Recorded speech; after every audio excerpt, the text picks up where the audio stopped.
Buenas tardes a todos.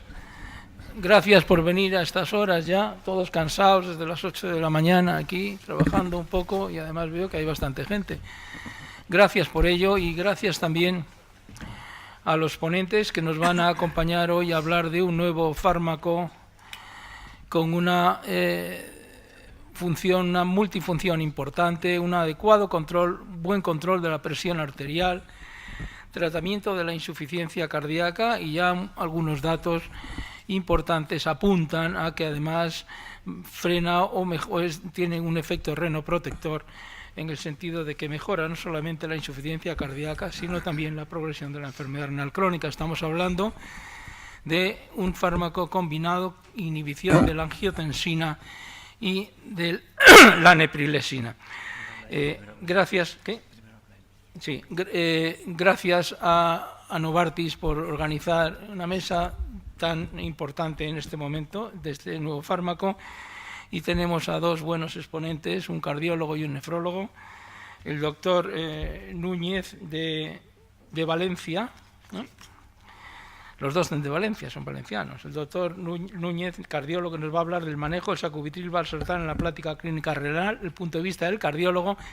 Y posteriormente tendremos a nuestro amigo José Luis Gorri, también de Valencia, que es jefe de servicio del Clínico de Valencia, que nos va a hablar desde el punto de vista renal, los mecanismos de acción renal y evidencias del sacubitril/valsartán. Gracias. Cuando queráis.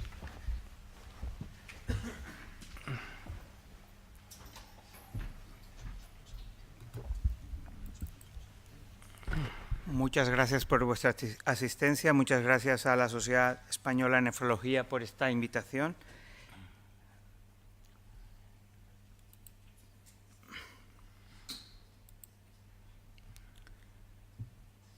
El objetivo de mi charla es trasladaros a vosotros un poco lo que es la opinión de vista del cardiólogo en cuanto a este fármaco, y sobre todo es trasladaros la pertinencia, el por qué los cardiólogos estamos prescribiendo este fármaco en pacientes con insuficiencia cardíaca y disfunción sistólica. Yo siempre intento ver la opinión vuestra y ponerme en vuestro papel. Vosotros, como los digestólogos también, en cierto modo, os veis mucho, os encargáis mucho de tratar las reacciones adversas, los efectos adversos que encontráis cuando nosotros hacemos inhibición del sistema renina-angiotensina-aldosterona. Y el nefrólogo clínico muchas veces dice, hombre, ya están estos con esa inhibición tan grosera, con dosis altas, intentando optimizar la dosis, y no están viendo los efectos adversos, insuficiencia renal, hiperpotasemia. Esto es una visión absolutamente sesgada. Vosotros veis las complicaciones, es lo mismo ejemplo que hago yo del digestivo. El digestólogo, cuando ve pacientes anticoagulados, siempre ve las complicaciones. Y desde luego él dice, hombre, ya está bien de estar anticoagulando tanto a los pacientes. Desde luego nadie es una visión sesgada, porque nadie hoy en día se pregunta o se postula el anticoagular o no un paciente con fibrilación auricular permanente, ¿no? Así por lo que yo pretendo en el día de hoy es intentar trasladar la pertinencia, el porqué de la indicación de sacubitril/valsartán en pacientes con insuficiencia cardíaca y disfunción sistólica. Estos son los 3 puntos que yo trataré. Primero, hablaros un poco del problema epidemiológico que constituye la insuficiencia cardíaca en nuestro medio, en el mundo occidental particularmente. Segundo punto, hablaros de sacubitril/valsartán como nueva opción terapéutica en estos pacientes. Y tercero, daros un poco de consideraciones prácticas para el uso en la práctica clínica diaria. Vosotros sabéis que la insuficiencia cardíaca es un síndrome muy complejo, tiene una fisiopatología múltiple, compleja y no del todo entendida. Y hay numerosos factores fisiopatológicos que contribuyen no solamente en la génesis, sino en la progresión de la enfermedad. Desgraciadamente, hasta el momento, solamente bloqueando el eje, la activación neurohumoral, hemos encontrado beneficio en cuanto a morbimortalidad. Todos estos factores fisiopatológicos siguen siendo muy interesantes, muy bonitos, pero actualmente no constituyen dianas terapéuticas de contrastada evidencia. Así pues, el tratamiento de la insuficiencia cardíaca en nuestro medio, en estos momentos, se basa básicamente en la inhibición de la activación neurohumoral. Y con esto hemos conseguido buenos resultados. Nosotros realmente en los últimos 20-30 años la mortalidad de este síndrome ha descendido drásticamente. Con los IECAS ORA2 a finales de los 90 constatamos en estudios que se comparaba con placebo en su gran medida, conseguimos una reducción de mortalidad en torno al 15%. Posteriormente se rompió uno de los grandes paradigmas que había en la cardiología, que beta bloqueantes contraindicados en insuficiencia cardíaca. No hay grupo farmacológico en este momento que haya demostrado una mayor disminución de la mortalidad, 30-35%. Y posteriormente, a principios del año 2000 y posteriormente con el énfasis, en el año 2010, apareció, pues se volvió a constatar una reducción adicional del 30% de mortalidad en pacientes con insuficiencia cardíaca y disfunción sistólica. Y estoy hablando de disfunción sistólica porque la mitad de nuestros pacientes tienen función preservada y desgraciadamente en estos momentos no tenemos herramientas validadas, contrastadas, que hayan demostrado disminución de la morbimortalidad en estos pacientes. Aún así, el panorama es sombrío en cuanto al pronóstico. El tratamiento ha mejorado, hemos mejorado resultados, pero la mortalidad de la insuficiencia cardíaca, y estos son datos actualizados a nivel europeo, sigue siendo a 5 años mayor que la inmensa mayoría de neoplasias. Solamente en hombres y mujeres la mortalidad de la insuficiencia cardíaca se ve superada por la mortalidad del cáncer de pulmón. Bueno, y otros cánceres menos frecuentes. Y desde el punto de vista de la diálisis, también José Luis en muchas ocasiones ha presentado una diapositiva que muestra cómo la insuficiencia cardíaca tiene una mortalidad mayor que muchos de estos pacientes, que son pacientes nefrópatas, insuficiencia renal crónica, diabéticos en hemodiálisis. La insuficiencia cardíaca tiene mayor mortalidad que esos pacientes. Y no solamente el tema, bueno, y particularmente el riesgo es mayor de mortalidad tras un ingreso hospitalario, tras una descompensación. Así pues, en diversas series contemporáneas, la mortalidad tras un ingreso está en torno a un 20-30%. Y el tema no es solamente morir, sino que antes de morir el paciente reingresa frecuentemente. Y así pues, esto es el problema de la puerta giratoria. El paciente se da de alta y rápidamente reingresa. Así pues, el reingreso a 30 días está en torno a un 30%. No en nuestro medio, sino que en la gran mayoría de países industrializados. Así pues, se estima que la mitad de los pacientes que se han ido de alta a los 6 meses han vuelto, han reingresado. Panorama sombrío con no solamente el tema del consumo de recursos, sino la gran afectación en la calidad de vida y la capacidad funcional de sus pacientes. Pacientes ahogándose, ingresan porque se ahogan. Ya hemos visto anteriormente cómo todos los esfuerzos terapéuticos se han centrado en la inhibición del incremento de la actividad del sistema renin-angiotensina-aldosterona.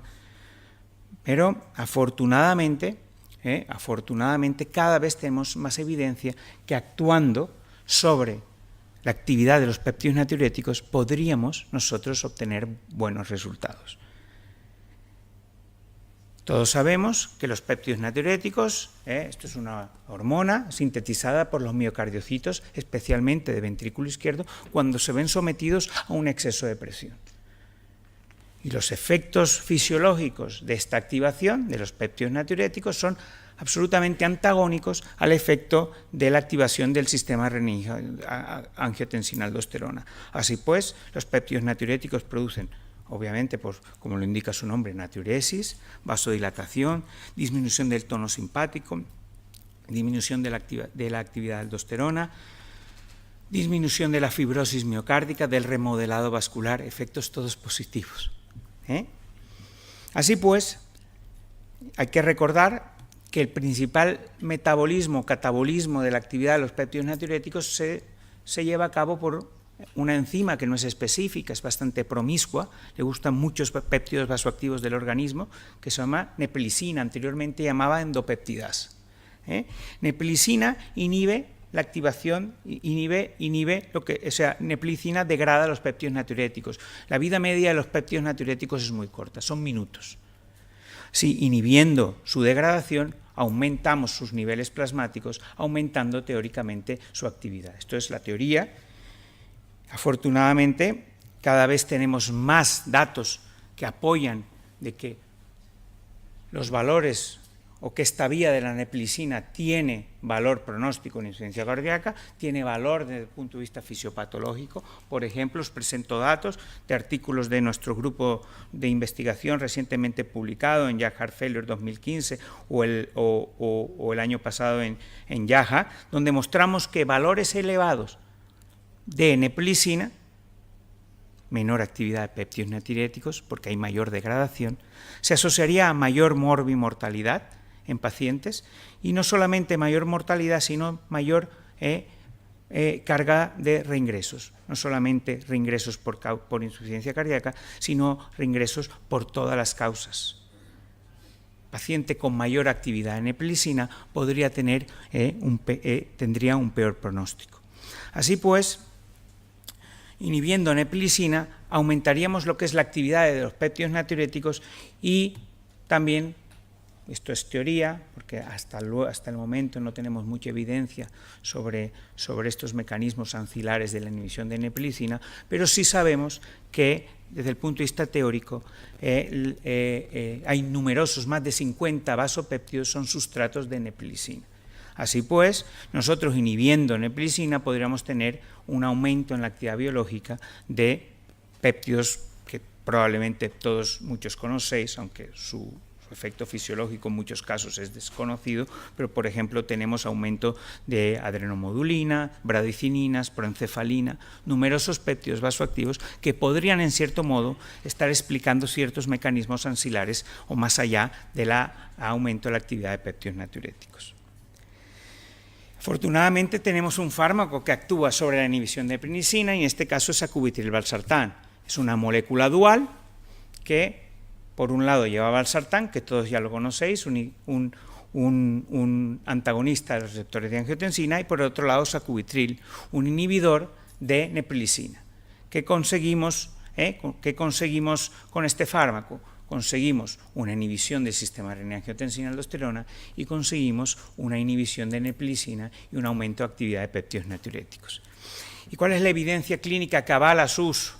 Pues bueno, el estudio Paradigm, un estudio publicado en el año 2014 en New England Journal of Medicine, en el cual se preseleccionaron más de 10.521 pacientes. Tras un periodo de run-in que aseguró tolerabilidad, se randomizaron más de 8.000 pacientes, doble ciego, 1:1, a LSZ696, sacubitril/valsartán, o enalapril 10 miligramos.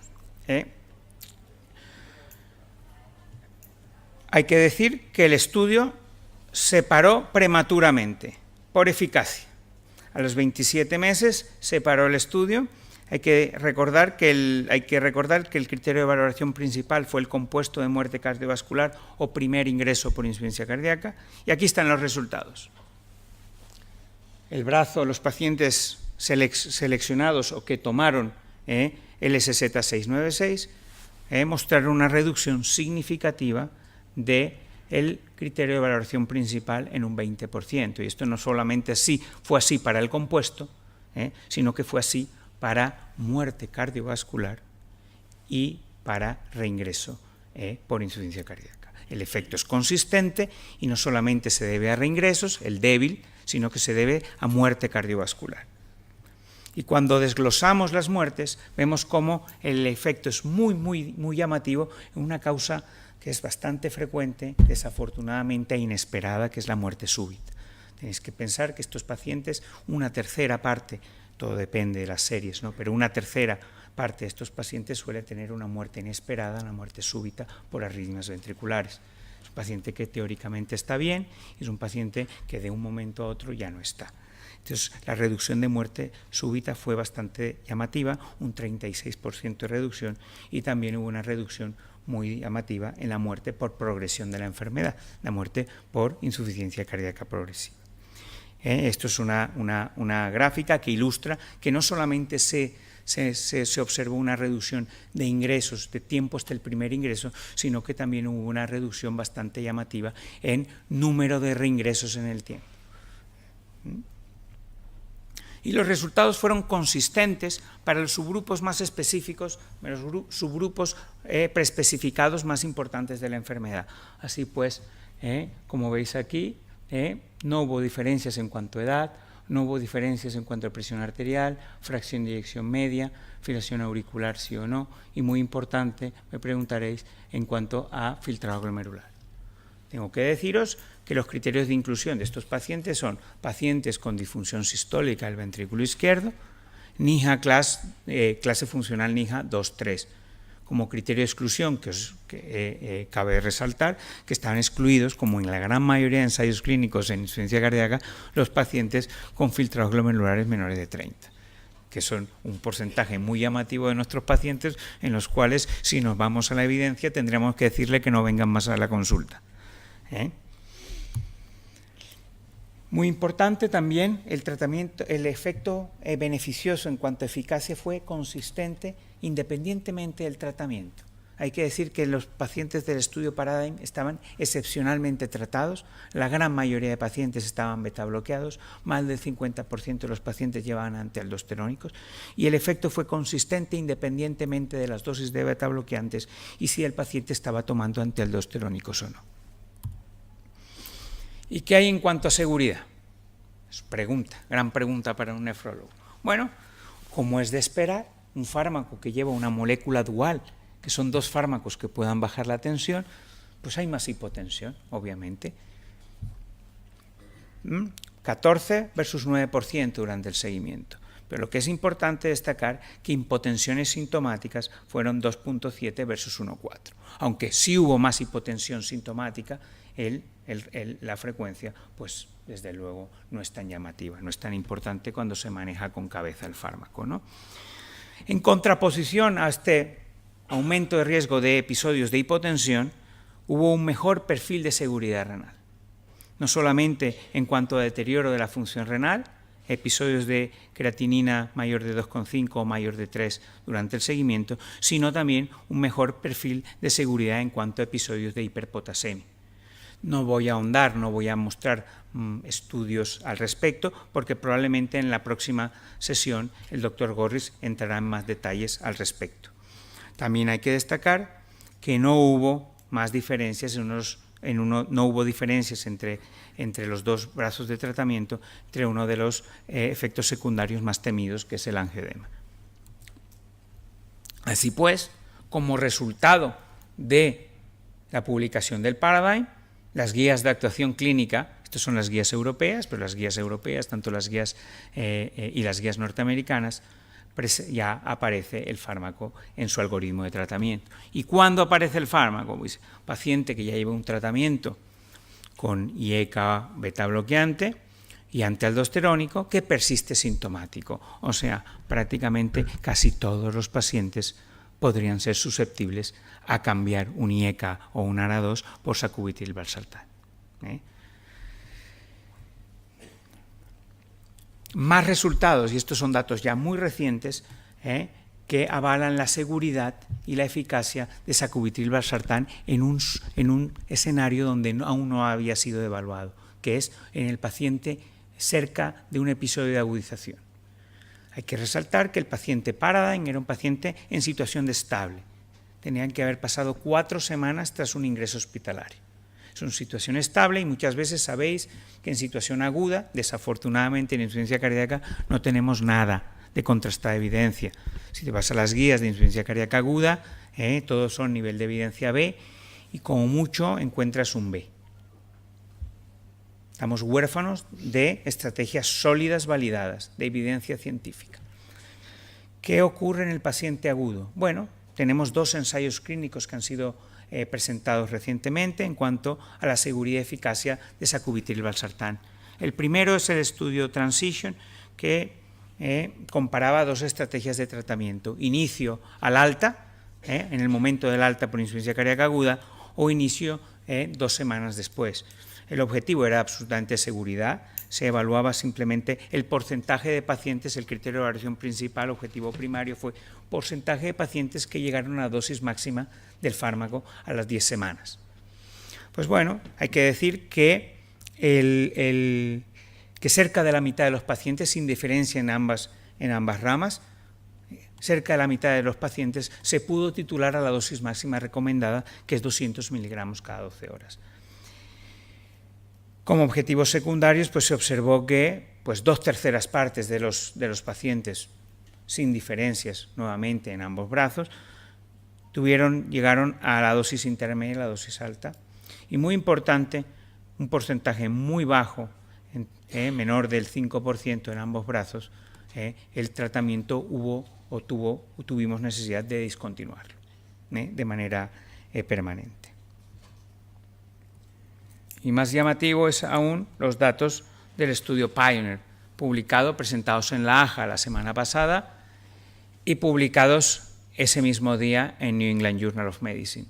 Son cerca de 900 pacientes, aleatorizados a sacubitril/valsartán versus enalapril durante la hospitalización por insuficiencia cardíaca aguda. El paciente necesitaba estar estable en el momento de la aleatorización sin tratamiento diurético endovenoso. Una vez el paciente era retirado del tratamiento diurético endovenoso, aproximadamente unas 72 horas de media tras el ingreso, el paciente se aleatorizaba a sacubitril, valsartán versus enalapril. Obviamente se empieza con dosis bajas, esto es algo que es de perogrullo, es el paciente más inestable con cifras más bajas de tensión, se recomendaba por protocolo empezar con dosis bajas o intermedias, lo mismo para enalapril.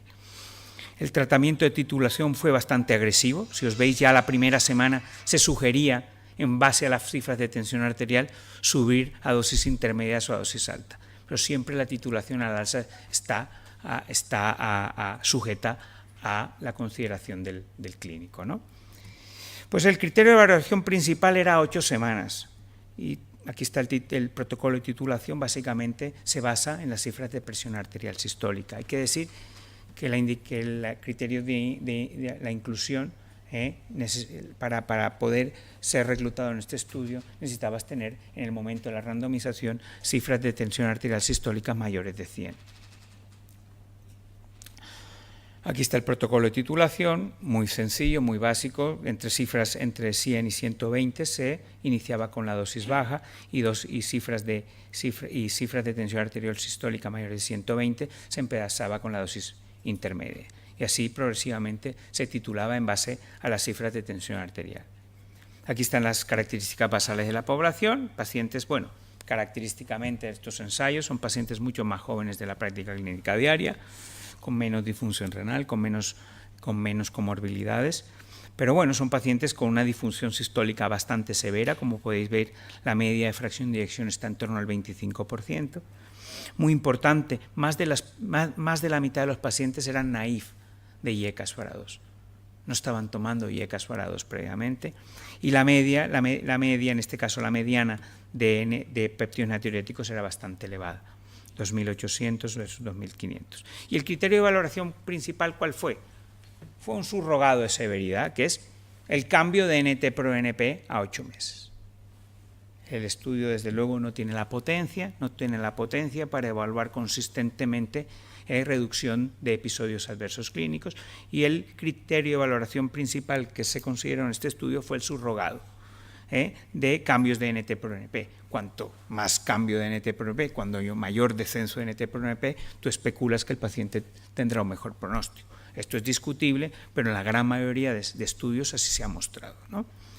Pues mirar, con sacubitril/valsartán lo que obtenemos es una reducción ya muy dramática, muy llamativa, de cerca del 30% ya la primera semana. Los cambios ya se obtienen en la primera semana. Hay una reducción bastante significativa que se mantiene durante las próximas 8 semanas. Diferencias muy marcadas ya desde muy al principio del ensayo. Y lo que es, en mi opinión, el dato que me interesa más llamativo, es un criterio ancilar, un objetivo combinado exploratorio, que fue, bueno, ¿y qué ocurrió en cuanto a la reducción de episodios adversos? Y aquí se evaluó el combinado de muerte, reingreso por insuficiencia cardíaca, necesidad de asistencia ventricular o ser incluido en lista de trasplante cardíaco. Un combinado donde se observa una reducción del 50% en los pacientes asignados a sacubitril/valsartán. Probablemente son los resultados más llamativos porque, vuelvo y repito, en insuficiencia cardíaca aguda no tenemos nada consistente. Estos son resultados de un análisis exploratorio, pero desde luego yo lo veo y ya me gustaría tener evidencia previa, tener una curva parecida con cualquier otro grupo farmacológico en ese escenario clínico. Y en cuanto a seguridad, y probablemente algo que os más interesa, pues bueno, sí hubo disfunción renal, no hubo diferencias entre ambas estrategias, y en el abril iniciado en el momento durante el ingreso versus sacubitril/valsartán iniciado en ese momento, no hubo diferencias tampoco en cuanto a aparición de hipercalemia, no hubo diferencias en cuanto a aparición de hipotensión sintomática y no hubo diferencias en cuanto a aparición de angioedema. Sí cabe resaltar que aunque no hubo diferencias, hay que ser justo y decir que la administración o la aplicación de este protocolo sugerido en el Pioneer, en este estudio, sí tuvo en ambas ramas un aumento importante, o sea, en comparación con el Paradigm, paciente estable, sí hubo más hipotensión, sí hubo más deterioro de la función renal y sí hubo más hiperpotasemia, como es lógico. Este es el paciente que está más expuesto a episodios adversos relacionados con la titulación farmacológica. Y bueno, desde el punto, ya para terminar, tercer punto sería, bueno, ¿y qué os tengo que decir desde el punto de vista práctico? ¿Cómo hago yo con este fármaco? ¿Cómo empiezo? ¿Qué hago si un paciente deteriora la función renal? Pues bueno, este es un fármaco indicado, ya lo digo, en pacientes con disfunción sistólica del ventrículo izquierdo, insuficiencia cardíaca clase 2-3 y un filtrado glomerular por encima de 15.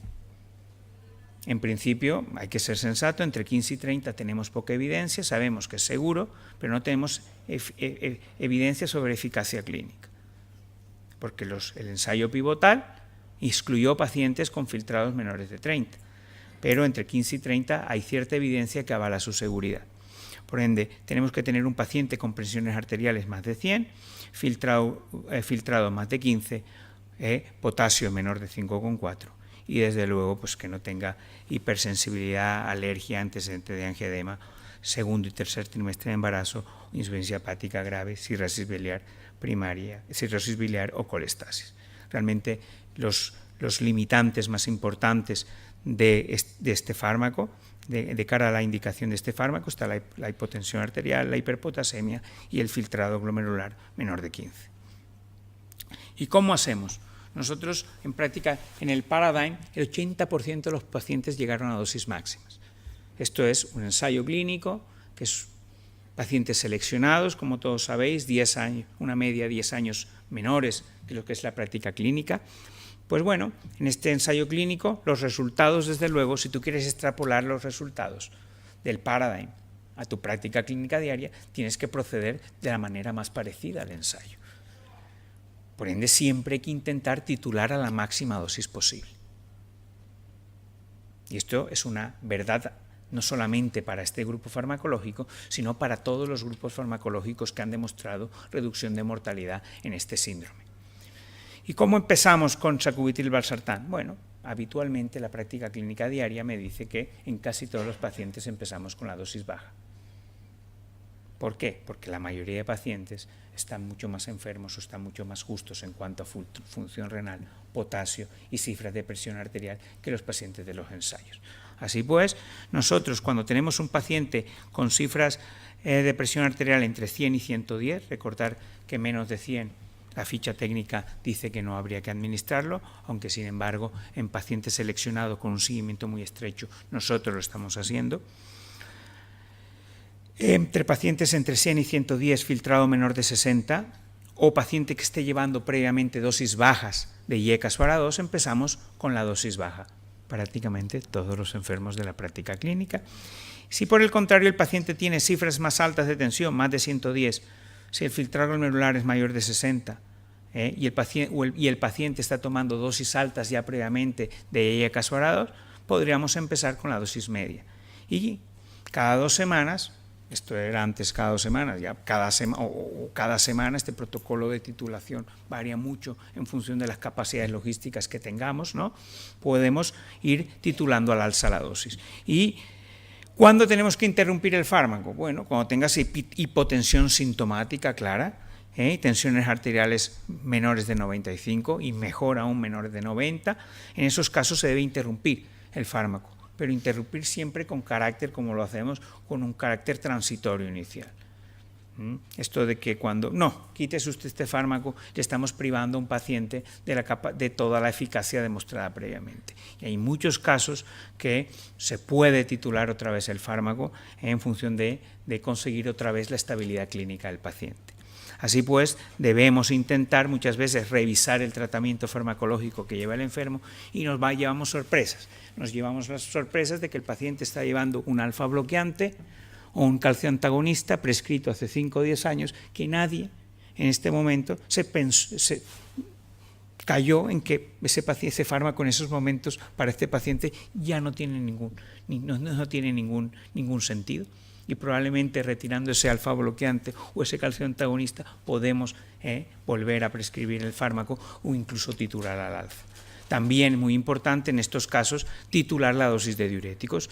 Vosotros sabéis que los diuréticos se titulan en base al grado de congestión del paciente. Y en muchísimos casos hay inercia terapéutica en cuanto al diurético y en muchísimos casos lo que tenemos que hacer es titular a la baja el diurético para permitir la prescripción de fármacos que salvan vidas en insuficiencia cardíaca. Y en cuanto a la disfunción renal, vosotros sabéis que este es un tema muy complejo, el deterioro de la función renal, el aumento de creatinina en estos pacientes no siempre es verdadero deterioro de la función renal. Aquí siempre hay que manejar, ver la situación clínica del paciente y ver el estado congestivo del paciente. Muchas veces pequeños aumentos de creatinina, 0,3, 0,4 de creatinina en un paciente congestivo, lo único que están diciendo es que hay hemoconcentración y que el paciente está yendo bien, que el tratamiento depletivo es positivo y el paciente está volviendo a su función renal basal. Eso no es deterioro de la función renal. El paciente está hemodiluido y cuando la creatinina sube 0,3, 0,4 y el paciente está orinando perfectamente y se encuentra mucho mejor, es un signo de buena respuesta. Por ende, yo no quiero decir que esto sea en todos los casos, siempre hay que evaluar la situación clínica del paciente, obviamente, y tomar una medida en consecuencia, ¿no? Y por último, pues bueno, con respecto a los niveles de potasio también hay que revisar fármacos o situaciones que predispongan a la hiperpotasemia y también titular la dosis de antialdosterónicos. Gracias.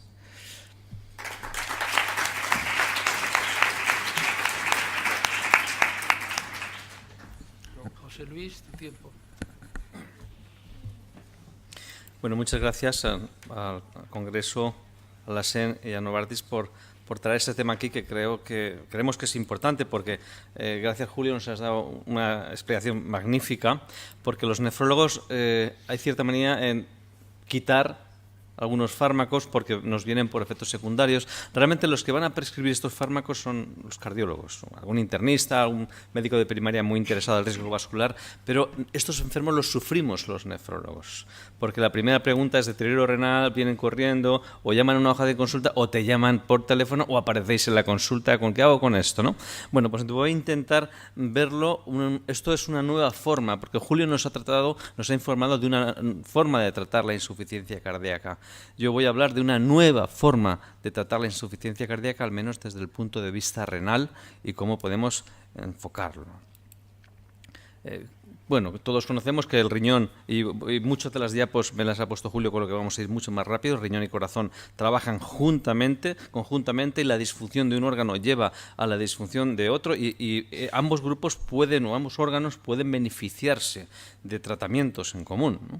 Entonces, en un breve resumen y muy básico, casi como de facultad de medicina, en la insuficiencia cardíaca, insuficiencia ventricular izquierda, existe una disminución del gasto con una disminución de la perfusión de tejidos y volumen eficaz, como conocemos, y ante ello existen unas señales registradas por vasoreceptores de llenado, carótida, arco aórtico, arteriol aferente, glomerular, y existe una respuesta ante esa disminución de la perfusión efectiva renal, con una respuesta pues, para retener sodio y agua y mantener el filtrado glomerular constante. Para ello, todos conocemos que se activa el sistema nervioso simpático, sistema renina-angiotensina, vasopresina y el feedback glomerular.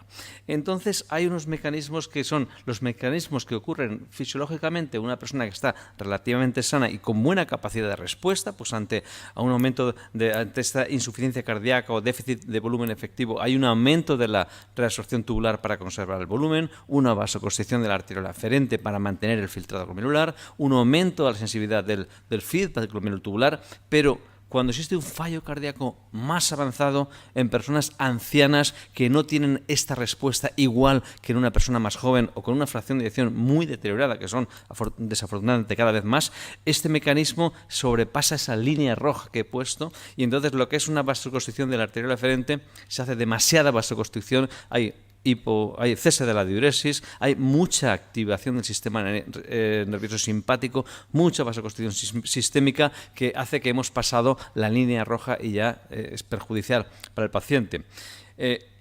Todos sabemos que cuando la perfusión media la perfusión del riñón baja con una presión media alrededor de 80, 85, 90, existe claramente una disminución de perfusión con presiones sistólicas menores de 105, 110, que eso es una 80, 85. Es decir, que en una persona sana va a haber una respuesta fisiológica correcta, pero en un paciente con una disfunción cardíaca importante, esa respuesta va a ser difícil, exagerada y esa autorregulación no va a ser normal.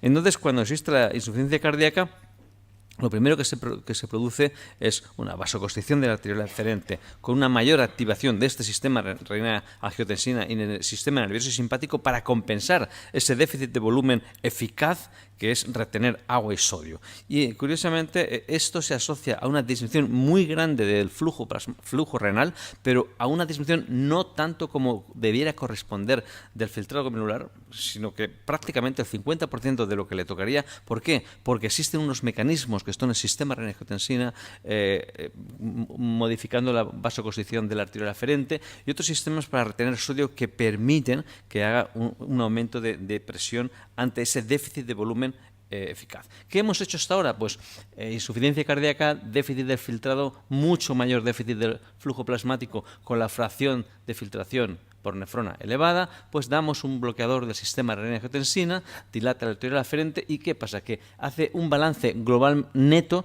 de una disminución del filtrado, es decir, baja el filtrado cuando damos un IECA, eso lo conocemos todos. ¿Por qué? Aunque aumenta el flujo plasmático, es mayor la fracción de filtración que disminuye. Bueno, una vez con esos conceptos fisiopatológicos vemos que hay un estudio Paramount antes del Paradigm que ha comentado Julio Núñez y vemos que cuando da valsartán o da sacubitrilo, pues sacubitrilo baja más la presión arterial, pero se observa que hay un retraso en la progresión renal cuando se compara valsartán sobre sacubitrilo y que hay un incremento discreto en la albuminuria, que esto ya lo preguntó el doctor Martínez Castelao el año pasado, el primero que se dio cuenta inmediatamente saltó como una liebre diciendo cuidado con la albuminuria, ¿qué pasa aquí? No sé, igual te provoco y saltas. Bueno, entonces Julio ha comentado ya el estudio Paradigm y solamente quiero resaltar algún problema. Primer problema, Julio, no incluisteis ningún nefrólogo en el steering committee. Entonces la albuminuria era de 8. Ese es el primer concepto, ¿vale? Entonces, obviamente vimos que los pacientes con sacubitrilo valsartán en azul preservaban más la función renal a lo largo de los 48 meses del estudio antes de que se interrumpiera por eficacia. Y entonces las comparaciones son odiosas, pero todos conocemos que el EMPA-REG es San Dios, es el super estudio, pero el EMPA-REG vamos a analizar, partiendo de 76 mililitros minuto, nos baja 2 mililitros minuto realmente entre los dos brazos y a las 48 semanas, y Paradigm baja la misma cantidad. Es decir, la preservación de la función renal es la misma con empagliflozina en 47 meses que con sacubitrilo valsartán.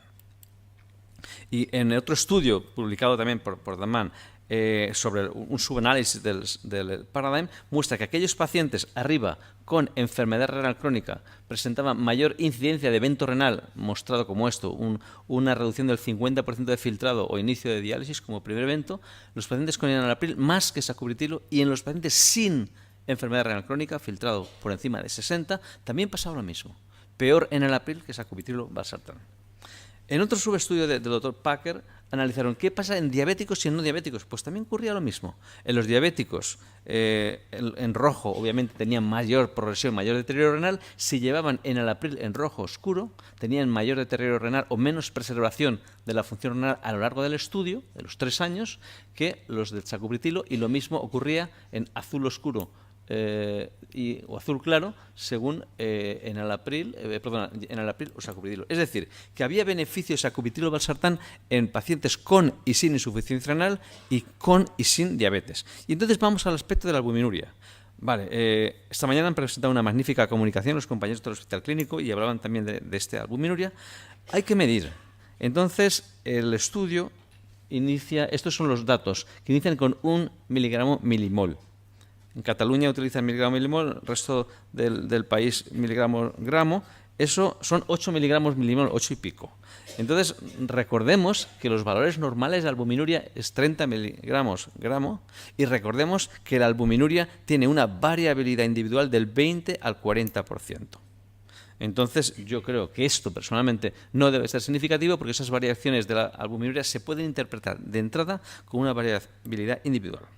Entonces el estudio Paradigm plantea una serie de paradojas en las que dice, bueno, vamos a ver, yo doy un fármaco que puede producir un aumento leve del filtrado glomerular por las explicaciones que les he comentado, aquí que aumenta la albuminuria, pero si estos son factores de progresión renal, toda la vida lo estamos diciendo. Entonces, en este estudio Paradigm hay a pesar de que yo incremento la albuminuria, tengo un menor deterioro o menor slope en el filtrado glomerular con aumento de la albuminuria. ¿Cómo nos comemos esto, señores? Bueno, el resumen es que hay un beneficio en el composite renal, tanto los pacientes con sin enfermedad renal crónica, con y sin diabetes, y que parece ser pues que el incremento de la albuminuria no da lugar a una mayor progresión renal.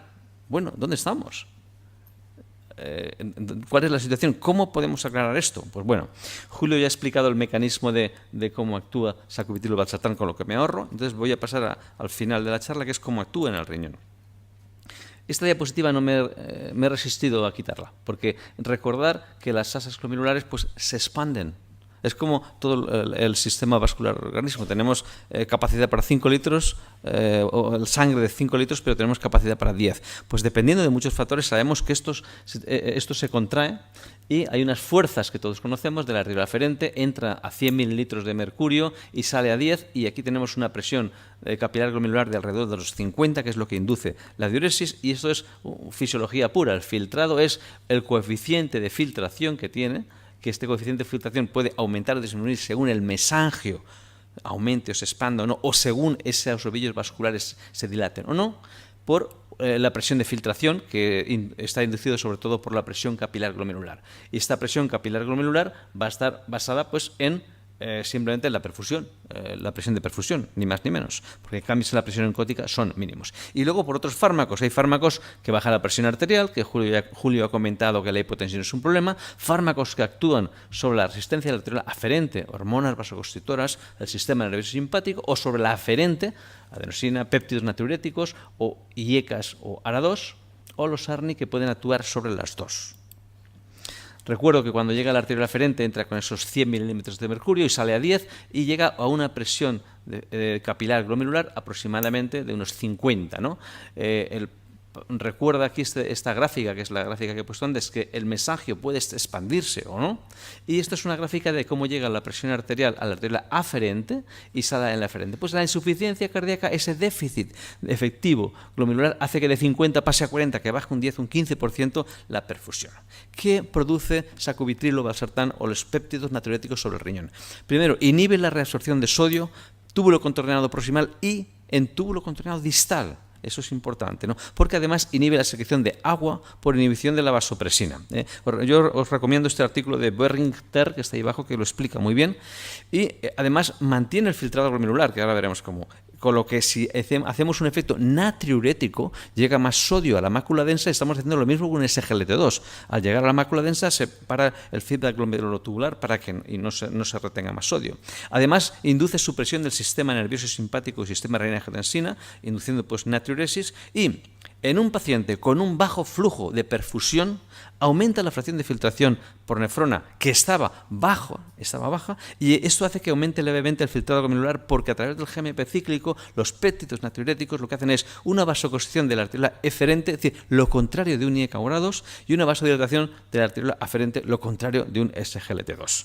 Pero es que además, al relajar el mesangio, se aumenta esa superficie de filtración, con lo que la K del coeficiente se incrementa y permite que el filtrado glomerular aumente. Y modera el feedback glomerulotubular porque al llegar más sodio es natriurético. Tienen más efecto los péptidos natriuréticos, llega más sodio a la mácula densa, con lo que dice, cuidado que ya tengo suficiente sodio, no me reabsorba más sodio.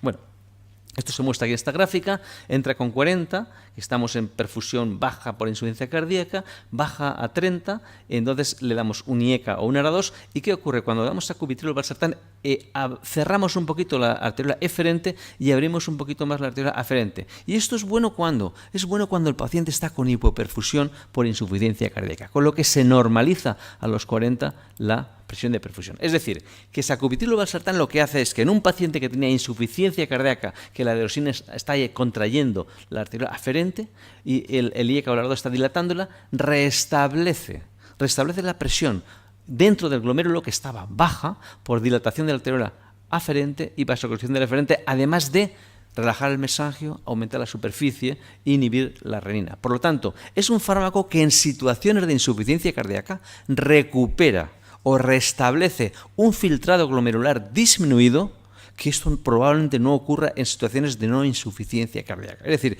que es un fármaco que normaliza la presión intraglomerular cuando estaba baja.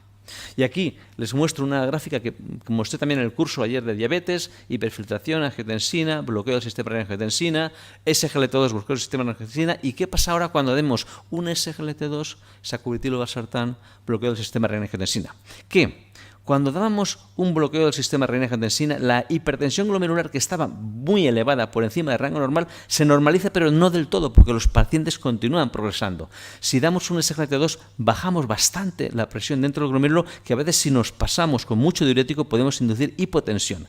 ¿Qué pasa? Que en estos pacientes con SGLT2 que están muchos hipotensos o con tendencia a la hipotensión, vamos a dar un fármaco que no habrá que quitarlo, sino que habrá que ponerlo porque rescata esos pacientes con tendencia a hipotensión a normalizar mucha hipotensión o bastante hipotensión a relativamente poca hipotensión, mejorando o normalizando la situación dentro del glomérulo. Esto se muestra porque es un subanálisis del Paradigm. Los mejores efectos del estudio los hacían en pacientes que tenían tensiones relativamente normal bajas, 120, 130, 140. Con presiones superiores no hacían nada de efecto, y con presiones bajas tampoco. ¿Por qué? Porque estos pacientes son los que tienen la presión media de filtración glomerular baja, 80, 90, y al normalizarlas un poquito aumenta la presión de perfusión, permite más natriuresis, permite mejores resultados en insuficiencia cardíaca. Vale. Y aquí el doctor Julio Núñez me pone en otra aprieta y dice, vale, sí, pero eso me has convencido hemodinámicamente, pero ¿por qué el paciente preserva la función renal a lo largo del tiempo? Entonces, los estudios iniciales de omapaprilato, que sabéis al principio de los años 2000, que se suspendió por su alta incidencia de edema de glotis en negros o pacientes que recibían personas de raza negra o pacientes que recibían IECAs, pues hicieron unos estudios en ratas con nefrectomía 5/6 y en el control la proteinuria inmediatamente, obviamente, se incrementaba. Pero en las ratas que recibían omapaprilato no se incrementaban porque era nefroprotector. Estas ratas las sacrificaron y el análisis de los riñones mostró que en los controles había un incremento de la glomerulosclerosis y lesiones intersticiales en las ratas nefrectomizadas 5/6 y en tanto omapaprilato como enalapril había menos progresión de estas lesiones. De forma que omapaprilato en rayitas laterales protegía tanto o más, aquí en este caso, que en el april de las lesiones intersticiales. Es decir, que esto nos habla de que hay un mecanismo hemodinámico por acción de los péptidos, incremento de péptidos, pero los incrementos de péptidos también, como muestra homopapelato, tiene un efecto sobre lesiones intersticiales que pueden ser causantes de ese retraso en la progresión renal. Por ello, aquí, cuando hablamos de nuevo de Paradigm, dice, bueno, aumenta la albuminuria, pero realmente sacubitril/valsartán aumenta la albuminuria, porque en estos ensayos habían un poquito más de albuminuria. Les recuerdo, estaba dentro del rango normal. Entonces se hace el estudio HARP3, que se publicó el Rational en NDT, y muy recientemente se publicó el estudio, y entonces vieron sacubitril/valsartán versus irbesartán en pacientes, cuidado, que no tenían insuficiencia cardíaca, 5% con insuficiencia cardíaca, con filtrados entre 20-45 o 20-60, pero con proteinuria de más o menos 160 miligramos gramo, randomizado. ¿Y qué encontraron? Encontraron que no había cambios en la función renal, que no había protección. No habría protección probablemente porque este mecanismo hemodinámico de rescatar o restablecer una filtración, una presión baja, solo ocurre cuando está baja. Como los pacientes tenían una fracción de eyección buena, pues no se consiguió beneficio que se conseguía en el otro estudio. Y cuando analizaron la albuminuria, no experimentaron cambios en la albuminuria.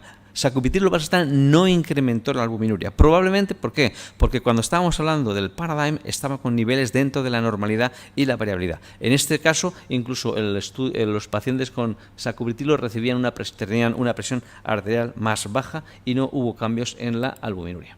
Así pues, en este estudio, el UK HARP3 no mostró agravamiento de la albuminuria, no efectos sobre la función renal que no confirman los resultados de Paradigm, porque no es una población con insuficiencia cardíaca, y realmente si la función cardíaca es un importante determinante de la función renal en pacientes con insuficiencia cardíaca más que la proteinuria en estos casos, pues a lo mejor sacubitril/valsartán mejoraría la progresión renal. ¿Qué está haciendo? Que a lo mejor un paciente con insuficiencia cardíaca muy grave tiene un factor de riesgo no conocido por nosotros, que es la misma insuficiencia cardíaca, que es lo que hace que progrese más, y si lo recuperamos podemos restablecer o mejorar la función renal. Es un estudio con duración de corta y tiene sus limitaciones. Mi última diapositiva es el potasio. Ahora entenderán perfectamente por qué los pacientes con sacubitrilo tienen menos hipercalemia. Estamos recuperando el filtrado glomerular descendido por hipoperfusión y hemos intentado normalizarlo. Si usted, cuando llaman en urgencias el residente, tengo un paciente con 7 de potasio, le voy poniendo 4 seguriles. La primera pregunta que hacemos, ¿cómo está de presión arterial? Está con 9. Y le agarramos una colleja al seguril. Póngale usted fisiológico para que perfunda y cambien los cromos de sodio por potasio. Claro, aquí, al aumentar la perfusión, ¿qué ocurre? Estamos mejorando la perfusión y estamos facilitando el intercambio sodio-potasio en el túbulo, por lo que los pacientes con enalapril tienen más hipercalemia que los pacientes con sacubitrilo/valsartán. Concluimos, pues, que tanto en los estudios Paramount como Paradigm, sacubitrilo/valsartán se ha asociado a un beneficio en la progresión renal, y este beneficio se ha mostrado en pacientes con insuficiencia cardíaca, con y sin enfermedad renal crónica y con y sin diabetes. El aumento de la albuminuria detectado ha sido dentro del rango de la normalidad de albuminuria, y el estudio HARP3 no ha mostrado un incremento de albuminuria en pacientes albuminúricos cuando se comparó con irbesartán. Sacubitrilo inhibe la resolución de sodio y en el túbulo contorneado proximal y distal, además de ejercer efectos sobre excreción de sodio y agua inhibiendo la vasopresina, y mantiene el filtrado glomerular. Además, en pacientes con insuficiencia cardíaca, el grado 2-3, sacubitrilo/valsartán aumentó la fracción de eyección por nefrona, que estaba disminuida, y aumenta levemente el filtrado glomerular mediante la vasoconstricción de la arteriola eferente y vasodilatación de la aferente, además de relajar el mesaje y aumentando la superficie de filtración. Todo ello no se asocia a un incremento de albuminuria ni deterioro renal. Además, se induce un incremento en la presión glomerular que probablemente es beneficioso, especialmente en situación de insuficiencia cardíaca avanzada o descompensada, que permite la recuperación o el restablecimiento de una filtración glomerular perdida por insuficiencia cardíaca grave. Muchas gracias.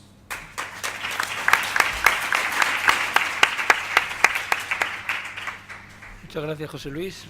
Tiempo para preguntas. Una pregunta, comentario. Para.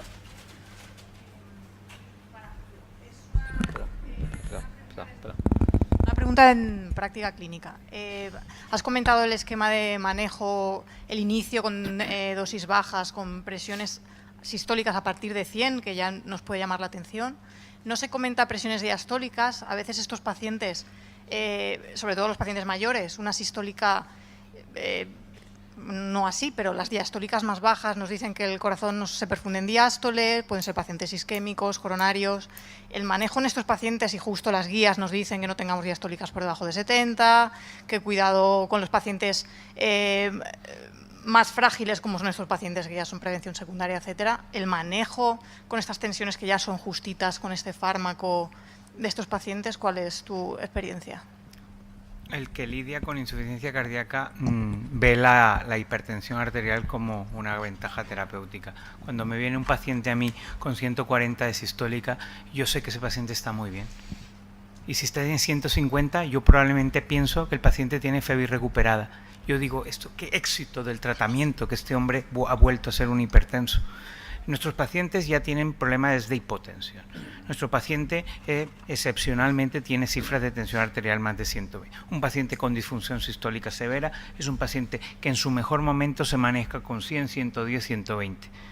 Es más, te lo cuentan, te dicen, desde que estoy malo del corazón, me ahogo y tal, nunca he tenido tan bien la tensión, nunca he tenido tan bien el azúcar y nunca he tenido tan bien el colesterol.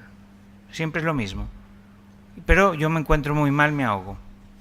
La insuficiencia cardíaca es el paradigma de la epidemiología reversa. Todo lo que en su momento fueron factores de riesgo ahora se empiezan a convertir factores protectores. Te digo que nosotros no tenemos más remedio que actuar con esas cifras de tensión porque nuestros pacientes están así. Entonces nosotros tenemos que apurar. Y si bien es cierto, pues el principal factor limitante en nosotros es la presión arterial. Esto es así. José Luis, yo recuerdo que en los primeros trabajos cuando se empezó a usar captopril al principio, fines de los 70 o principios de los 80, también se veía con una dosis un poco alta que se daba inicialmente, que aumentaba inicialmente la proteinuria y se adscribía ese efecto indeseable aparente a un efecto de combatir la contracción del mesangio por la angiotensina 2. Vimos después que los IECA fueron bastante beneficiosos. Así que no podría ser un mecanismo bastante similar como lo has dicho tú con esto, que aumenta un poquito la microalbuminuria, verdaderamente similar a lo que pasaba con el captopril. Bueno, probablemente puede ser eso, ¿no? La verdad es que hay un grupo que tenía albuminuria, eran 1.100 pacientes de todos.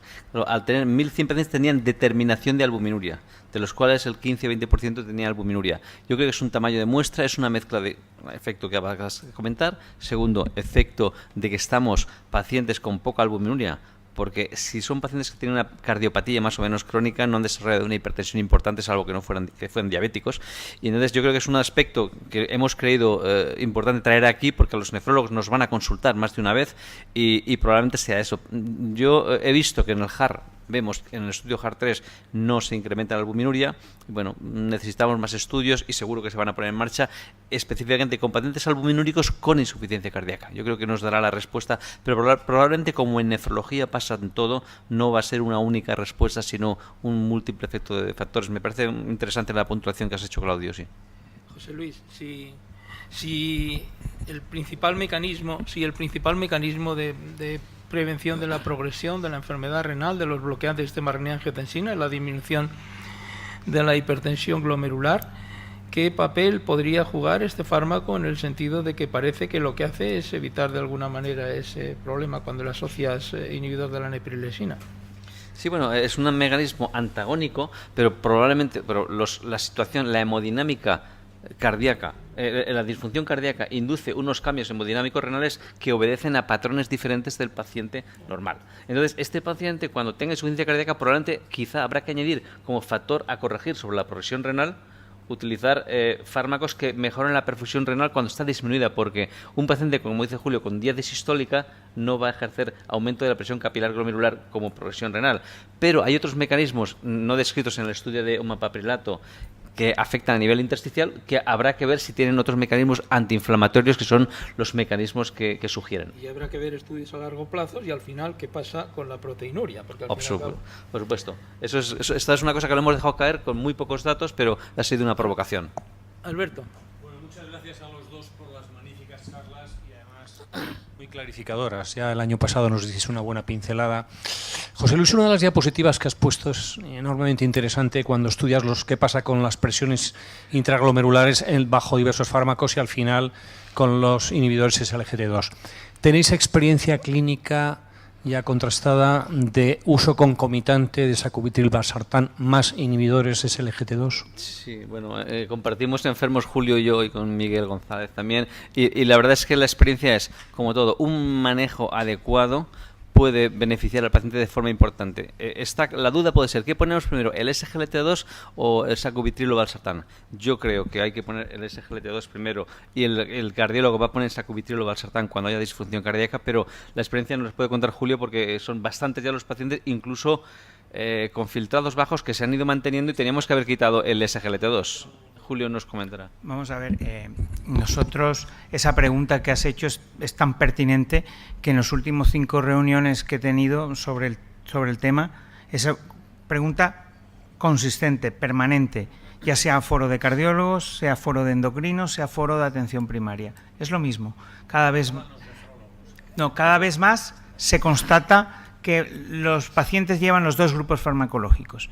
Y no sabemos muy bien la eficacia. En el estudio Paradigm no estaba ningún paciente tratado con SGLT2 y desde luego en los nuevos estudios también absolutamente infrarrepresentado. Nosotros, voy a darte la perspectiva del cardiólogo, nosotros vemos los SGLT2 hoy en día como una oportunidad terapéutica, el ser diabético. Nosotros estamos viendo que el paciente mejora clínicamente muy precozmente. ¿Y por qué? Por un efecto que nosotros lo atribuimos a un efecto hemodinámico, un efecto natriurético. Esto al final y al cabo, cada día hay más evidencia de que el mecanismo es absolutamente independiente a la glucosuria osmótica, sino que es un efecto probablemente, y los tiros van por ahí, es un efecto directo a nivel miocárdico y directo a nivel renal mediante la inhibición, probablemente, esto es una hipótesis, ¿no?, sobre un cotransportador sodio-hidrogeniones que se encuentra en el corazón, en el pulmón y en los vasos sanguíneos. Es un mecanismo absolutamente independiente. Y nosotros particularmente tenemos esa combinación en el paciente congestivo, muy congestivo, que lleva ya dosis altas de diuréticos, lleva ya hidroclorotiazida, ya clortalidona, y nosotros añadimos SGLT2 siendo diabético con vistas a intentar conseguir un efecto natriurético adicional. Sí. ¿Ese tipo de paciente que estás diciendo habitualmente tiene un filtrado glomerular bastante bajo? Claro que sí. Y nosotros estamos... Nosotros, desde luego, estamos tratando... Nosotros, la insuficiencia cardíaca es el paradigma de la labilidad de la función renal. Es que el paciente tiene 25 filtrado. Hombre, es que ayer estaba en 40 y probablemente si lo tratamos adecuadamente, el paciente volverá a su situación, a restaurar su función renal basal. Por ende, nosotros en ese sentido no somos categóricos a la hora de emplear estos fármacos. Según he aprendido yo, o según tengo idea yo, el problema de la aplicación o de la administración de ISGLT2 en pacientes con insuficiencia renal no es un problema de seguridad, sino un problema que no se conoce muy bien su eficacia. Su eficacia como antidiabético. ¿Tiene una pregunta por ahí? Como antidiabético. Doctora. Hay un micrófono, el micrófono está aquí. Claudio y luego... Una pregunta a los dos. En los ensayos que se han hecho antiguamente utilizando péptido auricular natriurético como medicación directa, generalmente fracasaban. ¿Por qué ahora sí? Este nuevo sistema para aumentar la concentración de péptidos, inhibiendo su catabolismo, provoca un aumento de menor magnitud, es más sostenido. ¿Por qué ahora sí funciona? Agonistas de los péptidos natriuréticos han fallado. Podríamos discutir largo y tendido el que los criterios de inclusión probablemente no fueron los adecuados, en que sobre todo fueron ensayos clínicos que se basaron en fase aguda de la enfermedad, un escenario clínico donde no hay nada hasta el momento. Seguimos tratando a los pacientes igual que hace 40 años, tratamiento depletivo, vasodilatadores cuando hay hipertensión. Y probablemente ese esquema terapéutico en paciente crónico no ha sido evaluado porque son fármacos que desgraciadamente en su gran mayoría son formas de aplicación endovenosa, ¿no? Probablemente aquí viene, es una hipótesis, es una idea que yo tengo, gran parte del efecto beneficioso, el porqué de los efectos beneficiosos de sacubitril/valsartán, estamos por descubrirlos. Hemos dicho anteriormente que estamos hoy en día achacando todo el beneficio de este grupo farmacológico a su efecto sobre la actividad biológica de los péptidos natriuréticos, pero no hay que olvidar que neprilicina es sustrato de más de 50 péptidos vasoactivos del organismo.